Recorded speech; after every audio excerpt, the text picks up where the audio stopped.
আর কিয়ামতের মাঠে বহু নেকি ফ্রি ফ্রি পাওয়া যাবে। এটা কি জানেন? কিয়ামত অনেক নেকি বিনামূল্যে ফ্রি ফ্রি আসবে আমলনামায়। কেন আসবে বলি হাদিসটা। নবী সাল্লাল্লাহু আলাইহি ওয়াসাল্লাম বলেছেন, তোমরা কি জানো সবচেয়ে বড় মিসকিনকে, দরিদ্র মানুষকে, মিসকিনকে? সাহাবীরা বলছেন, আমরা তো মনে করি যার সম্পদ কম সেই মিসকিন।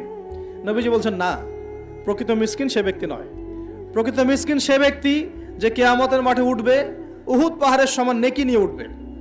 উহুদ পাহাড় দেখেছেন তো? বিশাল পাহাড়। উহুদ পাহাড়ের সমান নেকি নিয়ে উঠবে। নামাজের নেকি, যাকাতের নেকি, হজের নেকি, ওমরার নেকি, বিভিন্ন নেকি। কিন্তু দেখবে সামনে বহু মানুষ দাঁড়িয়ে আছে। কেন দাঁড়িয়ে আছে?